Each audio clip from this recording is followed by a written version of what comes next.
Welcome back sa ating channel. Naging mainit nga sa pindi umano sa mundo ng social media. Tila hindi na nga natiis ni former President Rodrigo Duterte ang kabalbalan na ginagawa ni Kuting ng Norte na ito, Lisa Smugs at Tambalslos. Dito nga natin makikita mga kaibigan na linabas na nga ni Tatay Digong ang matinding ebidensya at kasama pa ang video na ito. Dito natin mapapatunayan mga kaibigan na hindi na nga talaga masikmura ni Tatay Digong ang mga kabalbalan na ginagawa mismo sa loob ng Malacanang.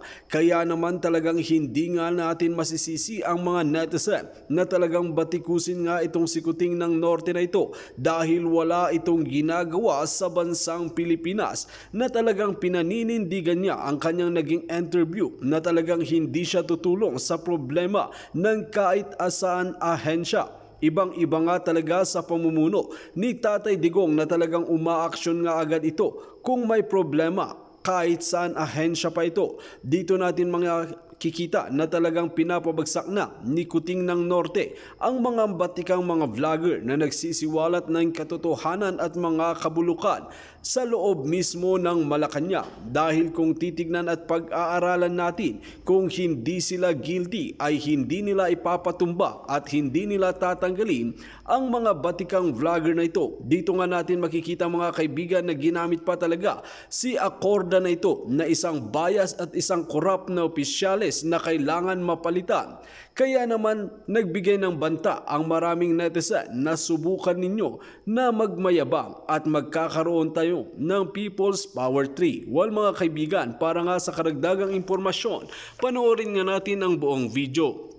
At kung bago ka pa lamang sa aking channel, huwag kalimutan i-click ang subscribe button at notification bell para lagi kang updated sa ating mga bagong video. At para sa sulit viewers natin dyan, maraming salamat sa walang sawang pagsuporta. Ko patulan to, pero narinig ko kanina si Attorney Harry Roque talagang nagsalita at nagtanong din. Nako, si Harry Roque medyo umangkala rin doon sa issue. Okay, panoorin natin. Hindi po. Vlogger Maharlika. Nako po! Vlogger Maharlika. Nako po, patay tayo dyan. Sasabihan na naman tayo. O Banat Bay, bakit mo na naman inaaway si Maharlika? Hindi ko po inaaway si Maharlika. Ipapaliwanag ko po sa inyo. Si Pangulong Duterte ang sasagot ng tanong ninyo, hindi ako. In social media is masyadong sikat ngayon yung sinabi niya, may video daw siya na si BBM nag-ano ng pulburon, yung isyong pulburon, and kitang-kita mo na kagad ang reaksyon ni Pangulong Duterte. Kung kayo ay sanay sa reaksyon ni Pangulong Duterte, kung kayo ay lehitimong DDS, yung reaksyon na yan, alam na po natin yan. Panoorin. Nagbibigay daw si Justice Secretary at ang bumibili ay si First Lady. Nako! Pero this becomes an issue ngayon. At kanina nagtanong si Harry Roque na rin. Nako, Pangulong Duterte, ingat ka sa sagot mo ha. Baka mamaya sabihin na naman itong bagong lipunan na to na bayaran ka din pag hindi ka sumang-ayon sa kwento nila. Ganyan o sila eh. Pag hindi ka sumang-ayon sa kwento nila, bayaran ka. Nako, Pangulong Duterte, ingat ka sa sagot mo. Baka mamaya bayaran na ang tawag sa'yo. What if ito ay totoong may video? What would happen to the country kung mapatunayan? Even yun, narinig din kita. Eto, linawin natin ha. Malinaw. Unang tanong, yung video. Okay? Tinanong niya, si Maharlika may sinabi na may video kung saan si Pangulong Marcos daw di umano ay gumagamit at ang supplier walang iba kung hindi si Remulla at ang humihingi ay ang kanyang asawa o na si First Lady. Linawin natin na yan ho yung tanong. Okay? First, yung video. Pangalawa, eto ho yung pangalawa. Before may sinabi ka regarding a leader na nagko-cocaine. I just don't know who it is. But right now, may lumalabas po na ganyan. Pangalawa, meron ka rin sinabi, Mr. President, na dating leader na nagko-cocaine. Okay? So, dalawa ho dalawa. Ha? Unity team. Dalawa ho yung tanong. Para ho malinaw sa atin, kasi para alam ninyo kung saan sumasagot si Pangulong Duterte sa dalawang tanong. Okay? Ito yung una niyang sagot sa video. Yung video, well, I can say that hindi lang leader dito, maraming mayor dito nagkukuking. Sabi niya, doon sa pangalawang sinagot, kasi tandaan niyo si Mr. President, alam naman po natin kung yung mga magagaling dyan at matagal na nakikinig kay Pangulong Duterte, minsan tumatalon siya. Okay? So sinabi niya, yung una, sa first part, sinabi niya, yung bid, ito bago yan. Pakinggan niyo wala yan, ang sagot niya. Alabas po na ganyan. Wala yan. Yan ang sinabi niya, wala yan. Pertaining to the video. Okay? Ulitin natin. Malinaw. Okay? Ito, pakinggan. Yes, but right now may lumalabas po na ganyan. Wala yan. Yung video ang tinutukoy niya dito dalawa yung subject. Yung leader na sinasabi niya nagko-cocaine at saka yung video. Yung sagot na wala yan pertains to the video. Okay? Linawin natin. Pangalawang sagot niya. Yung video, well, I can say that every mayor, hindi lang leader dito, maraming mayor dito nagkukuking. maraming leader, maraming mayor na nagko-cocaine. So sa madaling salita, hindi niya sinabing hindi nagko-cocaine si Marcos. Wala siyang sinabing ganon. Hindi rin niya sinabing nagko-cocaine si Marcos. Linawin natin. Okay? Sinasabi niya, maraming leader na nagko-cocaine. Maraming kahit mayor nagko-cocaine. Ito yung kasunod.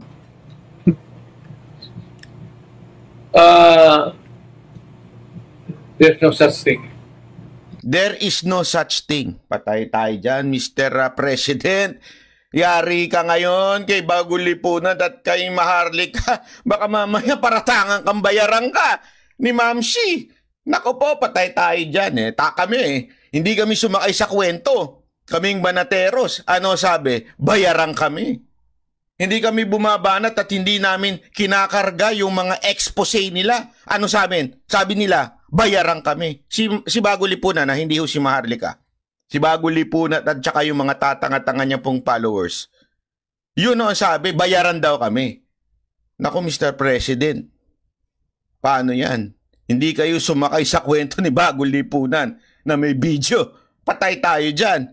Ibig sabihin, bayaran ka din, Mr. President. Kasi kung nandyan pa yan, matagal na lumabas yan. Yan ang sinasabi ko. Kung nandyan pa yan, matagal nang lumabas yan. Alam mo, ganito lang yan. Nag-live ako kaganina habang nandyan tayo sa may Sapporo, umiinom-inom ng konti. Nag-live tayo dyan. Sabi ko, anak na lintik na video na yan, ayaw pang ilabas. Alam niyo kung bakit? Kung talagang may video, wala nang drama-drama. Kasi sabi ng iba, tatimingan yan. Anong tatimingan? This is a serious matter. If there is such thing as video ng presidenteng nagko-cocaine, if there is such thing as na bidyong ganyan, napaka-importante niyan sa ating bayan. Tapos bibitinin mo, tapos dadrama-drama pa. Pasensya na, pero lalong-lalo na si Bagong Lipunan, kini-clickbait niya pa, ito ang teaser sa video. May ganun pa siya, teaser sa video. Akala mo naman, yung pinakita niya, yung content niya, talagang yun yung talagang video. Hindi Yung pinakita niyang video ay yung mga video na ni-expose na ni Jojo de Guzman. Sa madaling salita, nagre-recycle siya. Yan ang sinasabi kong tanso. Sa madaling salita, ampaw. Maliit ang utak, walang laman. Yan ang ibig kong sabihin ng tanso. Hindi yung tanso ka dahil lang ikaw ay follower ni Marcos, hindi lang ho yun. Marami hong dating follower ni Marcos, dating loyalista, na ngayon antay na pero tanso pa rin. Isa na si Bagong Lipunan dyan. Bakit kanyo? Walang laman ng utak, walang laman ng content kung hindi puro invento, fake news, clickbait. Yan po yung sinasabi natin. Kaya nga ito si Pangulong Duterte, sinabi niya, there is no such thing. Kung meron yan, lumabas na yan. Yan din ho yung sinasabi ko noon. Yan ang unang point natin dito. Pangalawang point nito, maaaring hindi na alam ni Pangulong Duterte. So may chance pa doon sa mga nagsasabing may video. Ilabas na. Kasi ang tagal ang daming hanas. Diba? Bakit hindi pa ilabas? Dahil ito importanteng malaman ng taong bayan. Huwag nang puro drama. Kasi kahit si Pangulong Duterte, sinasabi niya na, there's no such thing. Kung meron niya, lumabas na yan. Tama, mali. Ako nagsabi, hindi ho. Si Pangulong Duterte. Wala yan. Okay? Kailangan pa bang ulit-ulitin yan? Wala yan. O i-rewind natin, buo. Para makita nyo yung konteksto ng kanyang sagot. Hindi po ako magsasalita all throughout until matapos siya. Panoorin. Narinig ko, what if ito ay totoong may video? What would happen to the country kung mapatunayan? Even yun, narinig din kita before, may sinabi ka regarding a leader na nagko-cocaine. I just don't know who it is. But right now, may lumalabas po na ganyan. Wala yan. Yung video. Well, I can see that every... hindi lang leader. Lahat leader dito. Maraming mayor dito nagko-cocaine.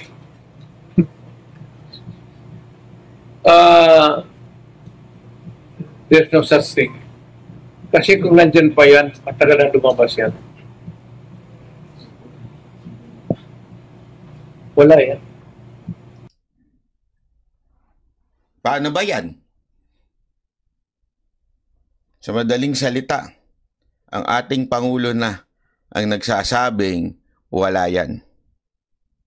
Kinakambihan niya ba si Marcos? Hindi ho. Doon lang siya sa totoo. Yan yung paulit-ulit natin sinasabi.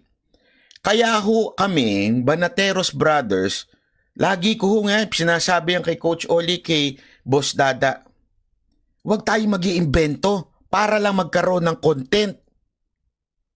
Para lang magkaroon ng viewers. Why? Credibility is more important than viewers, than content. Kailangan yung credibility mo. Paano ngayon niya? Sunog na naman. Yung mga nagsasabing may video. So don't tell me, ako ang may kasalanan nito. Don't tell me, binayaran ako para sabihin ito. Si Pangulong Duterte na nagsabi. Doon tayo sa totoo, mga kapatid, mga kababayan. Pare-pareho tayo ng nais mangyari. Pare-pareho tayong lumalaban para sa tunay na nakaayusan sa ating bayan. Pero wag ho tayong papasok sa fake news. Masisira ang entire community of vloggers because of some people na fake news lang ang alam, mag-imbento, ibase ang kanilang content sa bulong. Ewan ko, demonyo ba yung bumubulong sa inyo? Wag ganun. Dapat ang ating basihan ay yung tunay na nangyari. Merong talagang facts, hindi yung sabi ni ganito, sabi ni Daga, sabi ni Aha, sabi ni ganyan. Anak ka ng tutsang kalabaw. Ano to? Showbiz? May blind item? Magpakatotoo tayo, mga kababayan. Huwag natin linlangin ang ating kababayan para sa sarili nating interes, para sa content, para sa views.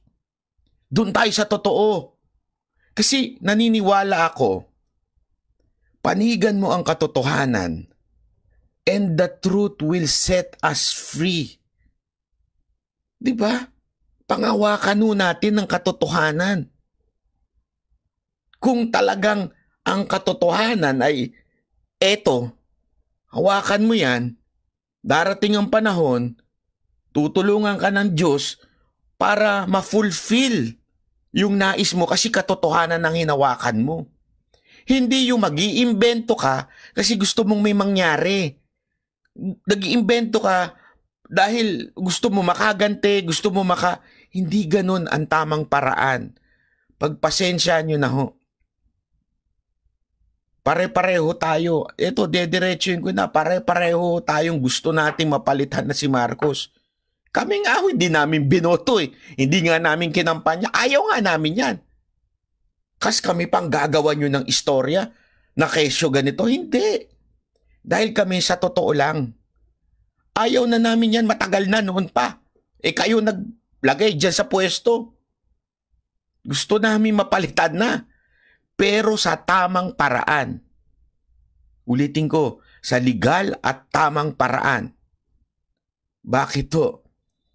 Panoorin nyo yung video ni Pangulong Duterte, itong interview nito.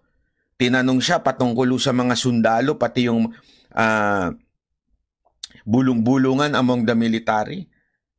Alam nyo, sabi ko, iba talaga ang presidente natin. Yung presidente namin, mga lehitimong DDS, ano sabi niya?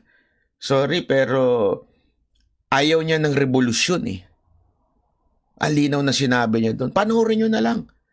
Ayaw niya ng madugong revolusyon. Ayaw, sa matter of fact, inalimbawa niya yung kay Cory, inalimbawa niya yung kay Erap. Ayaw niya. Sabi niya, let democracy works. Pairali natin ang demokrasya. Tamang paraan. Kaya kung lehitimo kang DDS, kung talagang tunay kang Duterte supporter, makikinig ka kay Pangulong Duterte.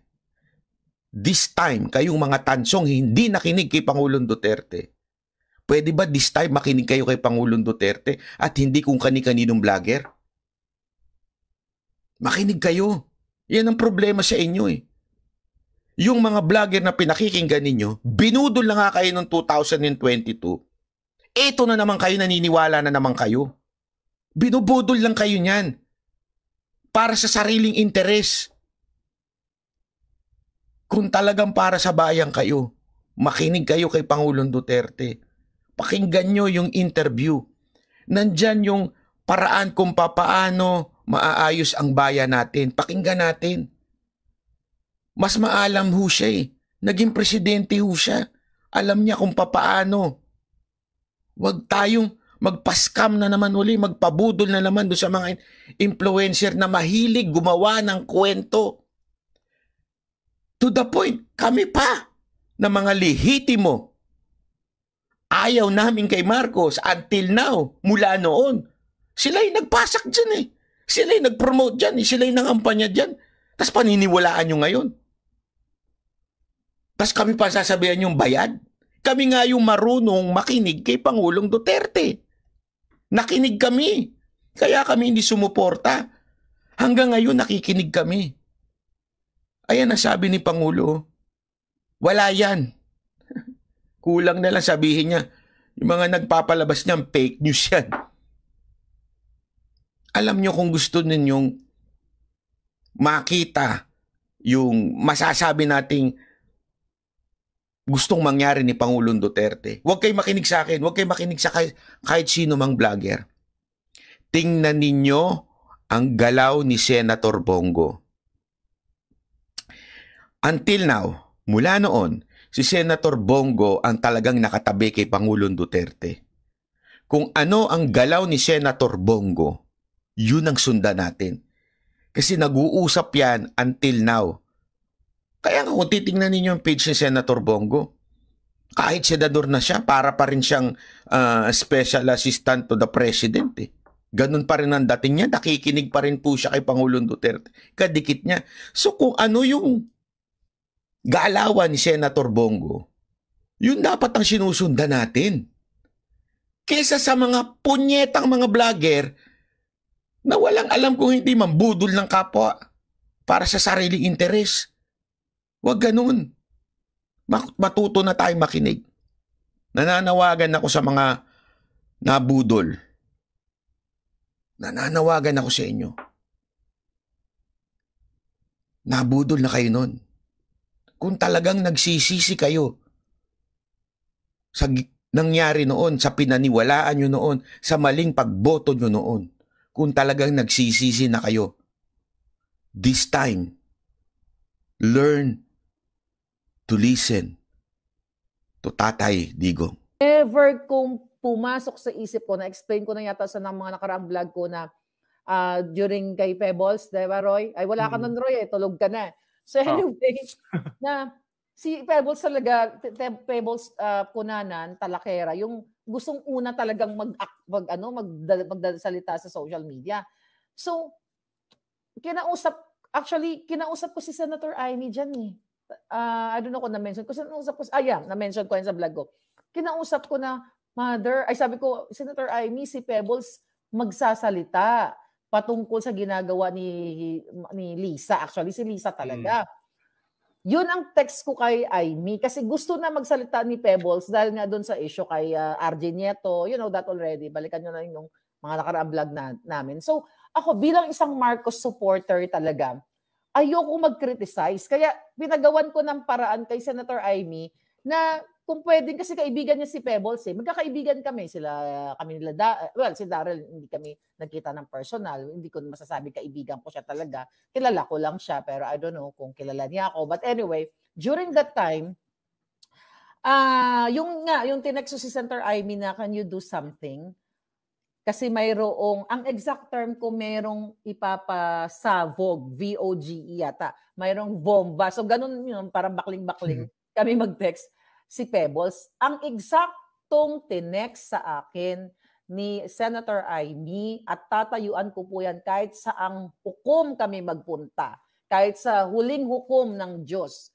Sinabi po ni Senator Amy sa akin, Maharlika, ano yun? Yung tungkol sa pagpapadeliver ni Lisa ng pulboron? So nagulat ako dun sa statement niya. Actually, sinabi ko yun kay Pebbles. Hoy, sabi ko, Mother, nagpa-deliver ka ba ng pulboron? So, you know the pulboron, right? So, I never mentioned na kung ano yung isisiwalat ni Pebbles. Okay? Ni Pebbles Talakera or Pebbles Cunanan. Pero galing mismo po yan kay Senator Amy na sinabi niya, ano yun, Maharlika? Yung tungkol sa pagpapadeliver ni Lisa, ni Lam, L-A-M, ni Lisa Marcos ng pulburon. Kaya nga, yung pagpapadeliver o pagpapabili, ganun yung word. So, kaya nawindang ako, actually, ito, I don't know kung nasabi ko kay Pebbles, na parang sinabi ko, ano ba to? Baka mamaya, ito kaibigan ko si Pebbles, baka mamaya sangkot dito sa pulburon. May ganun akong thinking kasi, you know what? Tsaka tinanggi ni Pebbles sa akin, hoy anak, ano ka ba? Wala akong ginagawang ganun. So doon po talaga magmula ang pulburon issue. At hanggang sa meron na tayong pulburonic video na inaabangan at ina-enjoy ng ibang nakakanood. So ako nung time na yun nga ako pa lang, 'di ba, General, pinagdududahan mo ako na baka si Maharlika is marites lang yun. Normal lang naman yun normal lang po yun na magduda tayo sa isa't isa. Kasi hindi mo alam kung nagsasabi ng totoo or what, 'di ba? Pero sabi ko nga nung ako ay nagsalita, may mga kaibigan ako may isa kong friend talaga na sobrang sinasabi niya, Maharlika, hindi ka ba natatakot? Ang daming 31 million yang babanggain mo. So ang sagot ko, wala akong pakialam. Kahit 31 million yan, later on mabubuksan ko ang isipan yan sa totoong nangyayari. So doon po yun, General. Sana ako. Naka yung sinasabi ko na advisor ko sa vlogging journey, nanonood sa'yo, hindi ko lang banggitin ang pangalan. Opo, wag na. Baka sabi ko sa mai-target. Ebidensya. Well research daw yung mga topics mo, sabi ng aking kaibigan. Okay, Roy. May tanong ako kay General Macanas. Napanood ko kasi na sinabi mo, may nag-message sa'yo, may puting ahas ka rin na isang colonel ang nakapanood ng video, ng pulburonic video. Ayun, so, pag-share na lang po yung yung statement na yun. Ano ba talagang nangyari? A1 source ba talaga siya or? Hindi ko pwedeng ma-detalye, medyo sensitive ito. Basta, sabi ni Maharlika, mahirap magsinungaling. Ang aking kwan, hindi ako mag-vlog. Kung nagsisinungaling ako, huwag na lang akong mag-vlog. Okay? So, papanindigan ko yan. Tapos yung nagre-report sa akin, hindi ako basta-basta naniniwala. Totoo yun. Okay, that's good. Bago pa nagsabi si Fair Lady Marlica yung pulburon video na hinahanap sa iyo, 2 months before that, meron na akong informant na nagsabi na nakakita siya ng video na nagpupulburon yung nandyan sa Malacanang. Kaya lang, papaninira lang ito. Tinabi ko lang. Marami na siyang sinasabi, tinatabi ko lang. Para magdiyan ka lang muna. I-confirm ko na ito. Nung nagbanggit ka, Madam Maharlika, na kailan ba itong December, na hinahanap sa iyo yung pulburon video na yun. Oo. Ito naman yung sinasabi ng 2 months ago na at napanood niya mismo. So, yun. Connecting the dots kasi na-train kami ng military intelligence. Kailangan i-process mo lahat ng information bago mo aksyonan. Yes. Actually, like you, General, ikaw, Roy, ako ang dami din talagang puting ahas na random ito. People that I don't know na sinasabi nila, ito. You know what? Bago ko po ilabas yung expose ko, ito si puting ahas, Miss Maharlika, ito, Tapos, ifo-forward ko yan sa isa kong puting ahas. Ma'am, o sir, eto may information tayo. Totoo ba yan? Baka mamaya, paninira lang. Nagbe-verify kami. So, nagbe-verify talaga ako kasi baka mamaya itong nagbibigay sa atin ng information, gusto lang tayong sirain. Or utos pala ni... Makapain lang, di ba? Pain lang. Utos pala ni Lisa Smugs. So, gusto ko lang linawin because we're like 6,000 live viewers right now, General. So, ang daming na nakatutok sa atin. Pinagbibintangan tayo, General, sa Roy, pinagbibintangan tayo na tayo ay parte ng destabilisasyon. So, ikaw, General, gusto lang natin i-define yung pagdestabilisasyon or destabilization. Ano ba ang pagkakaintindi mo once na ginamitan tayo ng ganong pronouncement na kayong mga vlogger ay parte kayo ng destabilisasyon? You first, General. Okay, ang destabilization sa amin sa military, yun na yung armed na kudita. Destabilize the government, pabagsakin ang gobyerno. Paano mo mapabagsak ang gobyerno? Kailangan mo ng armas. Yung CPP-NPA, they're destabilizing the government. Sila ang number 1 destabilizers. Ano pa? Nung una, itong mga MNLF, MILF, dahil may armas So, ang destabilization, it involves arms. Yes. Itong ginagawa natin, ang tawag ko dito is freedom of expression. Yeah. Kasi social media age na tayo a well-informed citizen race, the foundation of a strong democratic society. Yun ang napag-aralan ko. Kaya ako nag-vlog ng ganito nung una, personal experiences ko lang. Yung natutunan kong lessons learned sa buhay ko, yun ang i-vlog ko to give positive influence sa aking mga viewers, kung maniwala sila. Opo. So yun, that's part of democracy. Hanggang hindi ko maintindihan ang nangyari sa vlogging journey ko na napasawsaw sa politika. Yeah. Kasi experience na yun. May nakikita kong mali. Ang una kong decision is, pabayaan mo na lang, retired na ako Tapos na yung service ko. Yun ang una kong bakit pa ko, kailangan ang konsensya. May pension ako. Yung pension ko galing sa taong bayan. Ang taong bayan, nilulog ko. Hindi ko maatim yung aking konsensya na tumatanggap ng malaki-laking pensyon at wala akong gagawin. Kaya itong ginagawa ko ngayon, to me, ang aking point of view is, I am doing this for my countrymen na patulungan ko sila. Kung ang tingin ng gobyerno is, I am destabilizing, di bahala sila. Yeah. So, Roy, ikaw, ang destabilisasyon. Kasi yun ang bintang sa atin. Parte tayo ng destabilisasyon. Actually, ikaw, Roy. Di ba, the fact na inano natin na budol, sila, admin, may maniniwala pa ba sila sa akusa sa atin? Di ba?